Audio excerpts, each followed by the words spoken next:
로마서 5장 1절에서 11절까지 말씀 한 절씩 교독합니다. 그러므로 우리가 믿음으로 의롭다 하심을 받았으니 우리 주 예수 그리스도로 말미암아 하나님과 화평을 누리자.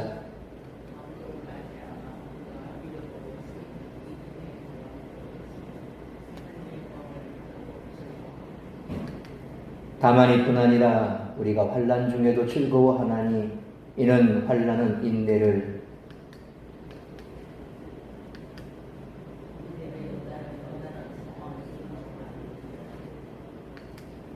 소망이 우리를 부끄럽게 하지 아니함은 우리에게 주신 성령으로 말미암아 하나님의 사랑이 우리 마음에 부음받음이니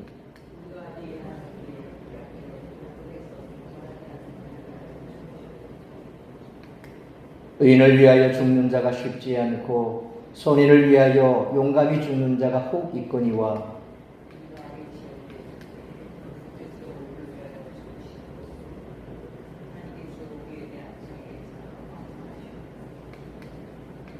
그러면 이제 우리가 그의 피로 말미암아 의롭다 하심을 받았으니 더욱 그로 말미암아 진노하심에서 구원을 받을 것이니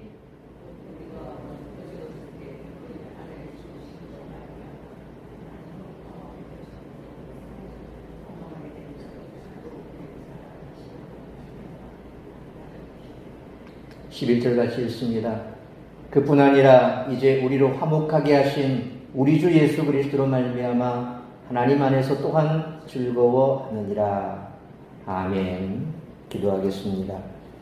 걸어가신 아버지 하나님, 은혜와 사랑을 감사합니다. 연일 계속되는 폭염이 잠시 한풀 꺾이고 다시금 태풍이라고 하는 큰 힘겨운 산이 우리 앞에 놓여 있습니다. 간절히 비옵기는 이 태풍으로 인하여 우리의 사랑하는 백성들이 눈물 짓고 한숨 짓는 일 생기지 아니하도록 하나님 은혜를 베풀어 주옵소서. 참으로 그동안 수해로 인해서 많은 어려움을 겪었던 자들이 다시금 태풍이 동반한 바람과 비로 인해 또다시 지울 수 없는 상처를 받는다면 그들의 살 소망이 끊어질까 두렵습니다. 걸어가신 아버지 하나님, 이 나라 이 민족 불쌍히 여겨주시고 태풍이 무사히 지나갈 수 있도록 긍휼을 베풀어 주옵시며 또한 우리 사랑하는 성도들의 가정에 태풍과 또 비로 인하여 어려움 겪지 않도록 지켜 보호하여 주옵소서.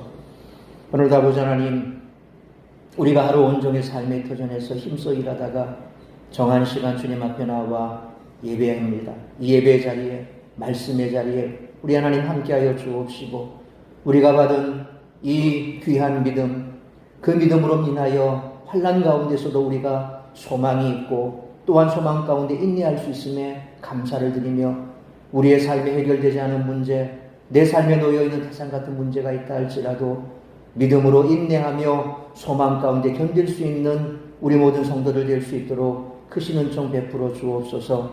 이 시간에도 성령께서 우리에게 지혜를 허락하여 주옵시고 말씀을 잘 이해할 수 있고 그 말씀을 가슴에 새기고 세상이 감당치 못할 믿음의 삶을 살아가는 우리 모든 성도들 될 수 있도록 은총 내려 주옵소서. 이 모든 말씀 우리 구주 예수 그리스도의 이름으로 기도하옵나이다. 아멘.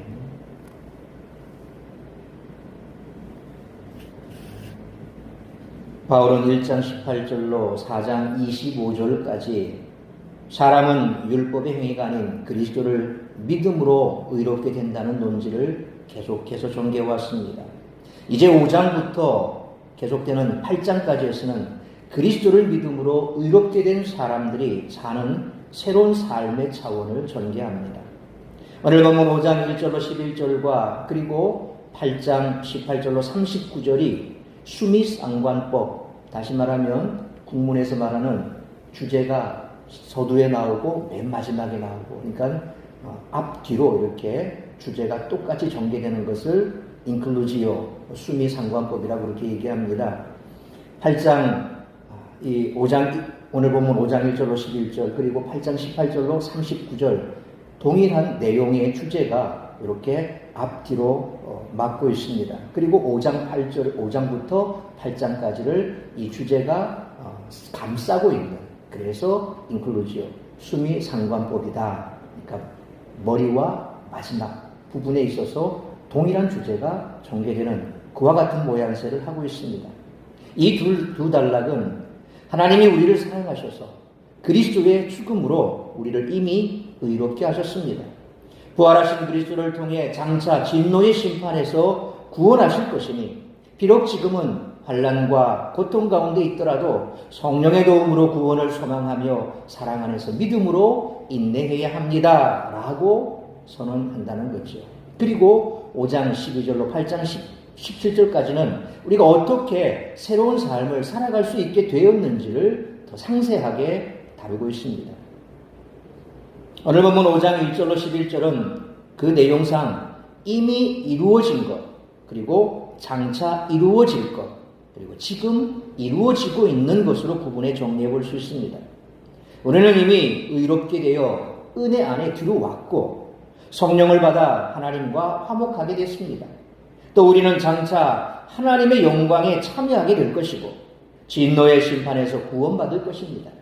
그래서 지금 하나님과 평화를 누리고 환난 가운데서도 인내하며 즐거워한다는 거죠. 그러니까 이미 이루어진 것, 예수 그리스도 안에서 구속받아 하나님과 화평하게 된 성령과 성령 연합 가운데 받은 그것, 이루어진 것, 장차 이루어질 것, 이제 마지막 주님이 재림하실 때 그 하나님의 영광 가운데 우리가 참여하게 될 것이고, 그리고 지금 이루고 있는 하나님과 화평을 누리고 환난 가운데 인내하는 우리의 삶, 과거와 미래와 현재 그 모든 내용들을 다 아우르고 있다는 겁니다. 우리는 이미 의롭게 되어 하나님과 화해했고 성령을 받아 은혜 안에 들어와 있습니다. 또 우리는 장차 진노의 심판에서 구원받을 것이고 하나님의 영광에도 참여할 것입니다. 이처럼 지금 우리는 이미와 장차 사이의 시기에 살고 있습니다. 이 시기에 우리는 어떻게 살아야 할까요? 의롭게 되고 하나님과 화해했으니 우리 앞에는 꽃길만 펼쳐지고 탄탄대로가 펼쳐질까요? 아니면 반대로 하나님의 백성이 되었으니 가시밭길이 펼쳐질까요? 바울은 이 시기에 우리가 마주해야 하는 상황을 환난이라고 하는 이 한 단어로 표현하고 있습니다. 우리가 세상 사람들처럼 살면 특별한 어려움을 겪지 않습니다. 반면에 우리가 하나님의 백성으로 살면 신앙으로 인해 상당한 어려움을 겪게 됩니다. 왜냐하면 요한복음 8장 28절에 너희가 이 세상에 속하였고 나는 이 세상에 속하지 아니하였느니라 라는 예수님의 말처럼 우리도 이 세상에 속해 있지 않기 때문에 그렇습니다. 요한계시록의 말씀을 봐도 짐승의 표를 받지 아니하고 또 우리가 하나님께 속한 어린 양의 신부로 어린 양편의 손자들이 된다면 우리는 이 땅에서 고난을 받을 수밖에 없다고 분명히 말씀하고 있습니다. 장차 있을 일, 미래에 있을 일도 그렇다는 거죠. 물론 지금도 마찬가지입니다. 믿음대로 살려고 하면 우리가 순탄한 삶을 살기는 어렵습니다. 마음의 괴로움도 있습니다. 또 육체적인 고통도 있습니다. 외부적인 핍박, 또 내 마음속에 내가 제대로 이렇게 살아야 되는데 이렇게 살지 못하니 성령께서 자꾸 내 마음속에 탄식이 있으니 참 마음에 탄식이 있고 밖으로는 세상 사람들이 우리를 향해서 대충 살아라, 뭐 그렇게 안 살아도 괜찮다, 너 지금 사는 것도 잘 사는 거다, 다른 사람 봐라, 이렇게 사는데 꼭 그렇게 살아야 되냐. 사실 그것도 상당한 부담감이거든요. 그냥 그들처럼 섞여 살면 좋을 텐데 늘 구분된 삶을 살라고 말씀하니 참 안팎거적으로 우리는 힘듭니다. 이게 성도의 삶입니다. 이 정상적인 삶입니다. 그게 없다고 한다면 우리에게 문제가 있는 거죠. 그러니까 요한계시록의 말씀이나 또 우리가 살펴보고 있는 사도 바울의 이 로마서 말씀이나 사실상 현 시대에 우리가 과거에 우리에서 이미 구원받아 그리고 장차 올 우리에게 있었을 그 부활의 영광, 그 영광 사이에 껴있는 우리는 어쩔 수 없이 그런 삶을 살 수밖에 없다. 그것을 사도 바울은 환난이라고 하는 이 한 단어로 표현하고 있다는 겁니다. 현재 신앙을 고수하는 성도들은 세상의 방식을 역행하는 믿음으로 인해 어려움을 겪을 수밖에 없습니다. 하지만 그런 어려움은 큰 죄를 지어서 겪는 것도 아니고 믿음이 부족해서 겪는 것도 결코 아닙니다. 오히려 반대입니다. 그런 어려움은 우리가 하나님을 대적하는 세상에서 하나님의 백성으로 살기 때문에 겪는 것이죠. 우리가 멸망으로 내달리는 세상에서 생명으로 나아가는 거룩한 삶을 추구하기 때문에 겪는 것입니다. 따라서 환난은 오히려 우리가 참된 믿음으로 살고 있음을 보여주는 방증이기도 합니다. 그래서 우리는 환난 가운데서도 기꺼이 꿋꿋하게 소망과 인내의 삶을 살게 되는 줄 믿습니다. 그리스도인이라는 정체성이 확고하면 하나님이 주시는 진정한 기쁨과 행복을 누릴 수 있습니다. 그리스도인은 예수 그리스도를 믿음으로써 하나님 앞에서 의로워지고 하나님과 화평하게 된 사람입니다. 따라서 의로워짐으로써 누리게 된 복들이 무엇인지 오늘 본문의 말씀을 통해서 우리들이 깨달아야 할 것은 첫째로 1절로 2절 그리고 9절로 11절 말씀처럼 성도는 이미 하나님과 화평을 누리는 자라는 것입니다. 바울은 그리스도인이 예수 그리스도로 말미암아 하나님과 화평을 누리게 된 존재라고 썼습니다. 오직 너희의 죄악이 너희와 너희 하나님 사이를 갈라놓았고 너희 죄가 그의 얼굴을 가리어서 너희에게서 듣지 않으시게 함이니라 라는 이사야 59장 2절 말씀처럼 사람과 하나님 사이를 갈라놓은 것은 바로 죄입니다. 그 죄의 대가를 예수님이 대신 감당하심으로 사람과 하나님의 관계에 변화가 생겼습니다. 화평을 누리는 관계가 된 것이죠. 우리들이 지금 사용하는 개역개정 한글 성경의 1절 말씀은 화평을 누리자라는 청유형으로 번역되어 있죠. 화평을 누리자. 청유형으로 되어 있습니다. 하지만 헬라어 원문에 하나님과 화평을 누리고 있다. 헬라어 원문을 보면 그렇게 되어 있습니다. 평서문으로 되어 있습니다. 다시 말해서 그리스도인은 하나님과 화평을 누려야 하는 사람이 아니라 이미 누리고 있는 사람이라는 거죠. 이미 은혜의 명령 안에 들어간 것입니다. 우리는 사망에서 생명으로 옮긴 자들입니다. 그러니까 완성된 겁니다. 실상 우리가 완성된 그런 사람이지만 우리의 삶을 보니까 자꾸 마음에 갈등도 생기고 정말 내가 구원받았을까? 내가 천국 갈 수 있을까? 이런 여러 가지 갈등이 생깁니다만 구원받은 하나님의 백성, 하나님의 선택받은 백성들은 이미 구원이 이루어졌습니다. 사망에서 생명으로 옮겨졌습니다. 완성된 겁니다. 하나님과 우리는 예수 그리스도 안에서 화목하게 된 겁니다. 우리는 화목을 누려야 한다 이게 아니라 누리고 있다라는 거죠. 그걸 우리는 확신해야 되는 겁니다. 그래서 2절 말씀처럼 하나님과 화평을 누리는 사람은 그분의 영광을 소망하고 자랑한다는 겁니다. 우리는 그리스도로 말미암아 은혜 안으로 들어왔습니다. 4장 16절 말씀을 보면 하나님은 아브라함의 믿음을 따라 사는 사람들에게 은혜로 약속을 보장해 주십니다. 그 은혜는 하나님의 약속을 믿는 사람들 곧 예수 그리스도의 복음을 믿는 사람들에게 주어집니다. 하나님의 형상으로 지원받은 사람은 범죄로 인해 하나님의 형상을 잃어버렸습니다. 아직도 원래 영광스러운 상태를 회복하지 못하고 있습니다. 장차 주님 오시면 완성될 겁니다. 지금은 완성되지 못한 상태입니다. 물론 우리가 이 땅을 떠나갈 때 우리의 영혼 즉시로 천국, 우리 육체는 땅에 묻히겠죠. 그것도 불완전합니다.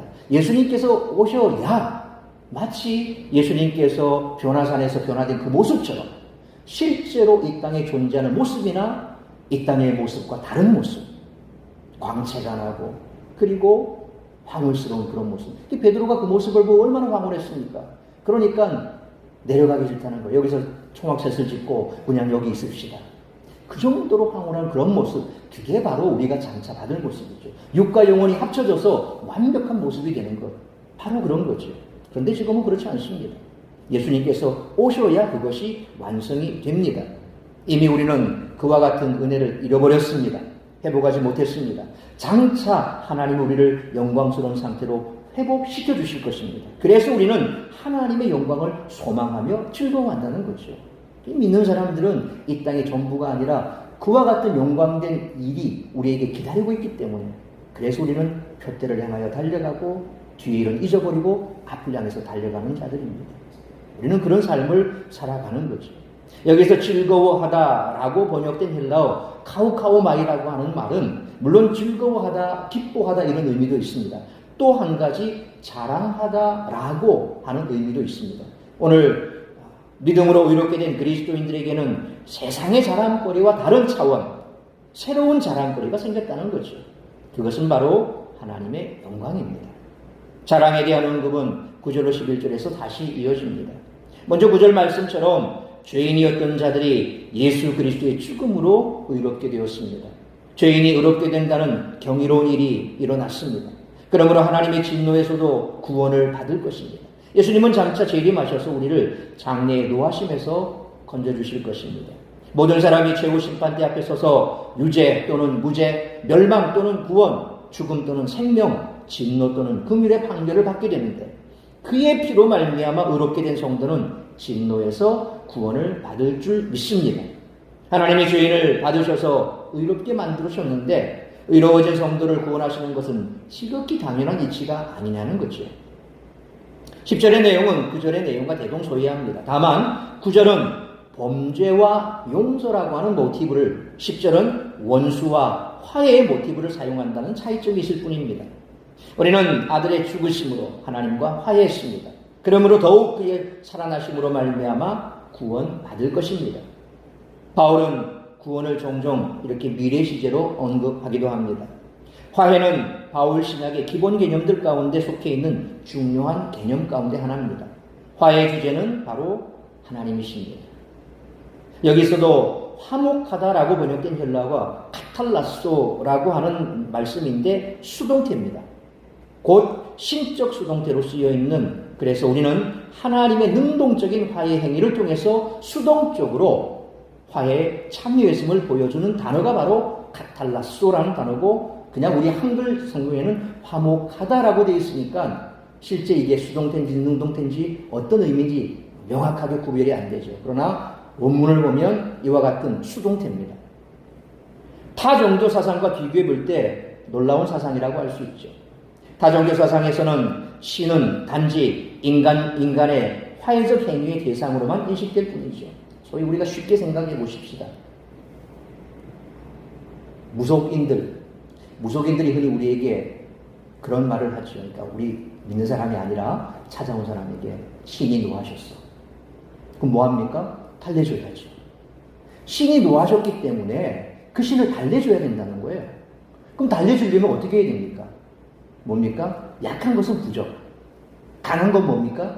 구술해 이럽니다. 그래서 난리구슬직이죠. 네, 우리 표현으로. 구술하면 신을 달랜다는 거예요. 그러니까 세상 타 종교들은 다 그렇습니다. 신의 노여움을 인간이 달래줘서 그래서 신을 흡족하게 만들어줘야 됩니다. 근데 우리가 말하는 개념은 그 말이 아닌 겁니다. 화목하다라고 하는 것은 하나님께서 우리와 화목하시기 위해서 오신 거죠. 이게 바로 성육신의 인카네이션입니다. 타 종교는 있을 수가 없는 겁니다. 그러니까 타 종교는 그냥 신은 인간이 달래줘야 되고 그래서 달래줘서 신과 화해할 수 있는 그 정도 수준인데, 여기서 말하는 것은 카탈라소라고 하는 이 단어가 의미하는 것처럼 수동태입니다. 우리가 신을 달래줄 수 있는 방법이 없는 겁니다. 그래서 하나님께서 우리에게 오셔서 우리와 화목하게 되신 거죠. 그게 바로 카탈라소가 의미하는 의미고, 이 화목하다라고 하는 게 신적 수동태다라고 할 때 타 종교와 우리가 어떤 차이가 있느냐.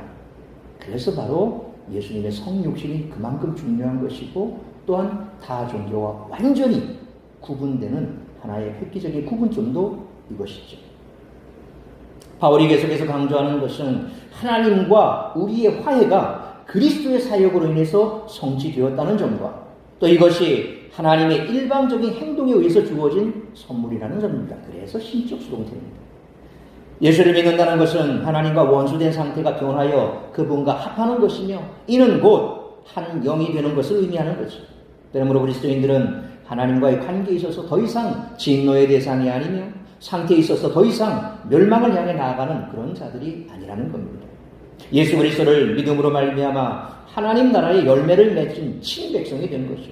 따라서 우리 모두는 이전의 가치관이라든지 추구하던 목표, 생활 방식, 그 밖에 세속적이고 비성경적인 일체의 것들을 미련 없이 청산해야 하나님과 화목한 자로서의 정상적인 삶이 가능하다는 것입니다. 한편 우리가 하나님과 원수되었을 때에 그리스도의 죽으심을 통하여 하나님과 화목되었음을 밝히는 상반절에 이어서 하반절에서는 이미 화목하게 된 자가 그리스도의 부활로 인하여 구원을 얻을 것이 더욱 확실하다라고 말하고 있습니다. 특히 한글 성경에서 보면 더욱이라고 번역된 헬라어로 보면 폴로말론이라고 되어 있습니다. 이 말은 더욱 더라는 의미로 매우 강조적인 의미를 알 수 있습니다. 우리는 그냥 더욱 이러니까 조금 강조가 덜 됐죠. 근데 원문을 보면 더욱 더라고 되어 있습니다.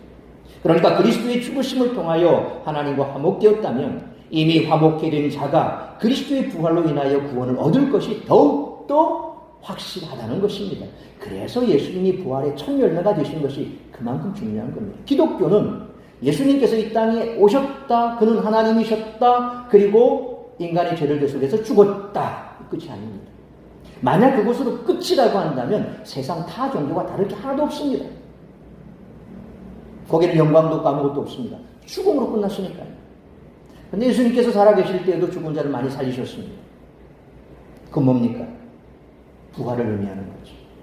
그런데 그들은 이 땅에서 다시 죽었습니다. 때가 되면 죽었겠죠.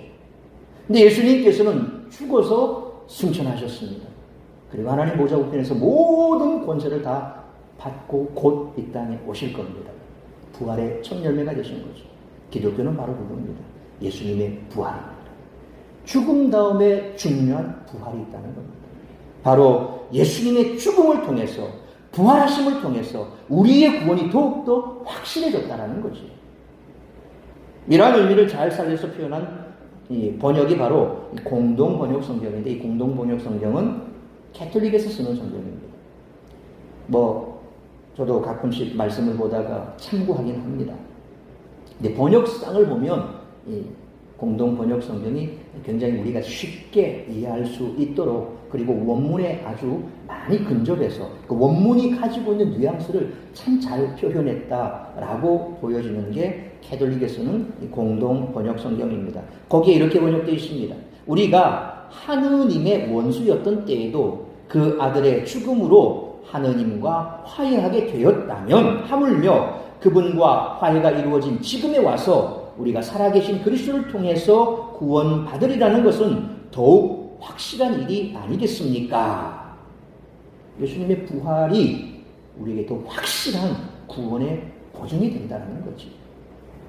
그것만큼 더 확실한 게 없다는 거죠. 왜? 죽은 자를 살리셨습니까? 그러면 우리가 죽은 이후에 하나님께서 우리를 완벽하게 천국으로 이끌어 가실 것이다. 내가 가면 너희를 위해서 처소를 예비하러 간다 그랬거든요. 그 처소를 예비하러 가는 게 죽어서 끝났다면 처소가 어딘지 모르지 않습니까? 그런데 예수님께서 그렇게 말씀하시고 올라가셨습니다. 그러면 뭡니까? 내 있는 곳에 너희도 있게 할 것이다. 그 약속이 이루어진 거죠. 결국 구원은 확실해지는 겁니다. 우리가 예수 믿어서 구원받았다, 아브라함도 그랬다, 믿음으로 구원받는다, 이것이 뜬구름 잡는 얘기가 아니라 예수님께서 부활하셨지 않냐, 그 부활로 말미암아 우리의 구원은 더욱더 확실하지 않냐, 바로 지금 그걸 얘기하는 거거든요. 그렇기 때문에 11절 말씀처럼 그리스도인은 예수 그리스도로 말미암아 하나님 안에서 자랑하는 사람이 된 겁니다. 그렇죠? 단순하게 이 기뻐하다, 우리 본문에 보면 기뻐하다라고 표현되어 있지만, 이게 기뻐하다라는 뜻도 있지만 자랑하다라는 뜻이 오히려 원문의 내용과 문맥상 보면 더 잘 맞다라고 제가 말씀드리는 이유가 그겁니다. 그냥 단순하게 누구도 기뻐하고 누구도 기뻐하는 것이 아니라 우리는 이렇기 때문에 환난 가운데서도 기뻐하는 것이 아니라 환난 가운데서도 우리에게 소망이 있기 때문에 자랑한다. 뭡니까? 우리는 죽어도 영원히 죽지 않는다. 부활할 것이다. 우리는 구원받았다. 예수님께서 우리를 위해 십자가에 죽으셨다. 그리고 부활하셨다. 그 부활하신 주님께서 우리를 구원하실 것이다. 우리 자랑한다는 거죠. 그러니까 환난 가운데서도 그들은 인내할 수 있고 소망을 가질 수 있다는 거예요. 그게 우리의 자랑거리라는 거죠. 세상 가운데서 고통을 당하고 환난을 당하지만, 그러나 우리는 그것이 그들에게 있어서 우리를 얕잡아보는 그런 내용이 아니라 오히려 우리에게는 훈장과 같은 내용인 거죠. 그래서 초대교회 보십시오. 그 수많은 관중들이 모여있는 그 현장에서 사자의 발이 되고, 그리고 산채로 화형을 당해도 그들의 믿음을 버리지 않은 이유가 바로 그런 겁니다. 그런 모습들을 보고 사람들은 깜짝깜짝 놀라죠. 뭐냐 쟤들 도대체. 쟤들이 믿는 믿음은 뭐냐. 무엇이길래 저렇게 죽음도 불사하냐. 우리는 그게 자랑거리라는 거죠. 그래서 환난 가운데서 우리가 기뻐한다 정도가 아니라 자랑한다 라고 얘기하는 겁니다. 이처럼 그리스도인 누리는 모든 복은 예수님이 대신 죽으시고 부활하심으로써 가능해진 것입니다. 하나님은 죄인들이 받아야 할 진노를 예수님께 쏟아부으셨습니다. 우리로 회개하고 칭의에 합당한 삶을 살게 하기 위해서입니다. 우리는 하나님과 화평을 누리게 되었음을 감사히 여기고 경건한 삶을 이어가야 할 줄 믿습니다. 그러므로 우리가 불순종의 자리에 머물 때 하나님과 화평한 관계를 누리지 못할 수도 있지만 우리의 감정과 관계없이 하나님과의 화평한 관계는 끊어지지 않는 이유는 하나님과의 화평 관계는 우리가 이룬 업적이 아니라 하나님이 예수님 안에서 주신 은혜를 근거로 이루어진 일이므로 죄악 가운데서 방황하더라도 하나님의 은혜를 의지하고 하나님께 다시 나와 그분이 베푸시는 화평의 관계를 회복하고 누리며 살아가는 우리 모두가 되시기를 축원합니다. 두 번째로 3절로 8절 말씀처럼 성도에게는 환난 속에 얻는 소망이 있다는 것입니다. 그리스도인이 하나님과 화평을 누린다고 해서 만사가 형통되지는 않습니다. 오히려 세상의 방식을 역행하고 거룩함을 추구하느라 고생을 자처하는 경우가 많습니다. 하나님은 성도에게 환난을 허락하십니다. 환난 속에 숨겨진 비밀이 있기 때문입니다. 바울은 3절로 4절 말씀처럼 환난이 인내와 연단을 거쳐 소망에 이른다고 말합니다. 이 비밀을 아는 사람은 환난 중에도 자랑합니다. 환난을 거쳐 하나님을 향한 소망에 이를 것을 고대하기 때문에 그렇습니다. 3절 말씀에 우리가 환난 중에도 즐거워하나니 라는 말씀을 원어에 충실하게 보냐면 그러나 우리가 또한 외적 환경에 의해서 생기는 환난들 속에서도 자랑하나니 라고 말할 수 있습니다. 바울의 이 증거는 칭의받은 성도의 소망이 얼마나 견고한가를 충분히 입증해 줍니다. 세상 사람들은 환난을 맞으면 그거 감추기 바쁘고 그거 부끄러워서 숨습니다. 그런데 우리는 그게 자랑입니다. 왜요? 그것이 장차 하나님 나라에서 상급이 되기도 하고 또 우리가 제대로 믿음 생활하고 있음에 대한 반증이기도 하고 구원받은 하나님의 백성의 표이기도 하고 세상과 내가 구별된 삶을 지금 살아가고 있구나. 온전한 믿음의 삶이라면 사실상 그런 환경 속에서 우리가 오히려 기뻐할 수 있는 겁니다. 그래서 사도 바울의 삶을 보더라도 믿음의 삶을 살았던 우리 선진들의 삶을 보더라도 그들은 고난 때문에 결코 믿음이 흔들리거나 그 고난 때문에 슬퍼하거나 그 고난 때문에 안타까워하지 않았습니다. 이처럼 극심한 환난 가운데서도 기가 죽거나 낙담하기는커녕 도리어 의기양양해져서 기뻐하며 자랑할 수 있을 정도의 소망이라면 이것은 세상이 알지 못하는 신비한 영역의 것임이 분명하다는 것입니다.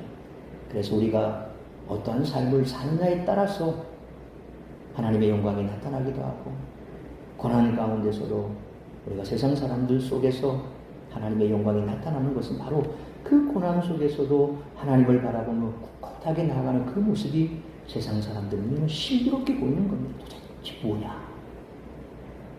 도대체 저 사람은 뭐냐? 저 사람이 뭘 믿고 있느냐? 그게 바로 우리와 세상 사람들의 차이라는 거죠. 그렇다면 그리스도인들은 어떻게 이러한 고난을 받는 가운데서도 여전히 즐거워하며 자신의 믿음을 자랑할 수 있었을까요? 그들은 이러한 환난을 구원을 이루어가는 데 있어 없어서는 안 될 필수 코스로 받아들인 것입니다. 환난은 성도가 하나님 나라를 향해서 나아가는 길목에 자리하고 있으므로 반드시 통과해야 되는 관문입니다. 또한 이것은 하나님의 자녀인 성도들이 그리스도와 함께한 후사로서 그분과 함께 영광에 참여하기 위해 반드시 치러야 할 대가이기도 하다는 겁니다. 환난에 대한 이와 같은 그들의 이해가 있었기에 당시의 상황이 아무리 무섭고 고통스럽고 슬퍼하거나 그럴지라도 슬퍼하거나 낙심하지 않을 수 있던 이유가 바로 여기 있는 겁니다. 초대교회 성도들 오늘날도 마찬가지입니다. 초대교회 당시 본소의 수신자들이 살았던 이교도 사회 로마에서 그리스도인으로 산다는 것, 그 많은 것을 포기하고 또한 희생해야 한다는 것을 의미합니다. 그럼에도 불구하고 그들의 용기를 잃지 않을 수 있었던 것은 바로 이 소망의 견고함 때문입니다. 이처럼 바울은 성도들이 믿음의 삶으로 인해 환난이 닥쳐오더라도 환난을 피하기 위해 믿음을 저버리는 것이 아니라 믿음을 지키면서 인내한다고 했습니다. 그렇게 인내하다 보면 4절 말씀처럼 연단을 받게 되고 연단을 받다 보면 소망의 시련이 훨씬 더 가까워지게 된다는 것이죠. 그리스도인은 2절 말씀처럼 장차 참여할 하나님의 영광을 소망합니다. 그리고 낙심하지 않습니다. 하나님이 그 사람의 마음에 사랑을 부어주시기 때문입니다. 바울은 이어서 그 사랑이 어떠한 사랑인지 그렇게 논증합니다. 7절 말씀처럼 의인을 위해 죽는 자가 거의 없고 선인을 위해 용감히 죽는 사람은 간혹 있습니다. 따라서 죄인을 위해 죽는 사람을 기대하기란 더더욱 어렵지요. 그런데 그리스도께서 그렇게 하셨지 않습니까? 하나님은 5절로 8절 말씀처럼 죄인들을 위해 예수 그리스도를 내어주셨습니다. 이보다도 확실한 사랑의 보증이 없다는 거죠. 그래서 십자가에서 하나님의 사랑을 확증하셨다라고 바울은 다르게 표현하고 있지 않습니까? 따라서 이 사랑을 아는 그리스도인은 환난 가운데서도 소망을 자랑할 수 있다는 것입니다. 그렇다면 우리는 무엇을 자랑하고 소망하는지 돌아볼 필요가 있습니다. 여전히 세상의 가치관에 부합하는 육체의 소욕을 자랑하고 간절히 바라고 있지는 않을까요? 칭의는 단번에 얻을 수 있지만 그에 합당한 삶을 사는 데는 평생이 필요합니다. 그게 바로 성화의 삶입니다. 오늘 내가 예수 믿었다고 해서 180도 사람이 완전히 달라지진 않습니다. 물론 한순간 그렇게 보일 수도 있습니다. 그러나 그렇게 보였다 하더라도 고난과 환난이 길어지면 그 믿음도 점점 식어질 수 있습니다. 내가 갖는 고난이 크면 클수록 우리가 더 믿음이 굳건해질 수도 있고 반대로 그 믿음이 약해질 수도 있습니다. 그러나 중요한 것은 우리의 믿음이 그렇게 뿌리내리고 있다면 그런 고난 가운데서도 하나님이 붙들어 주실 것이고 우리의 믿음은 조금씩 성장해 갈 것입니다. 그래서 아이가 성장해 가듯이 넘어져서 딱지도 생기고 또 긁히기도 하고 상처도 나지만 그렇게 아이가 점점 탄탄해지고 이제는 아장아장 걷던 아이가 조금씩 더 힘있게 걷고 얼마 가서는 뛰기도 하고 뛰다가 넘어지기도 하죠. 근데 장성하게 되면 어떻습니까? 어지간해서는 안 넘어집니다.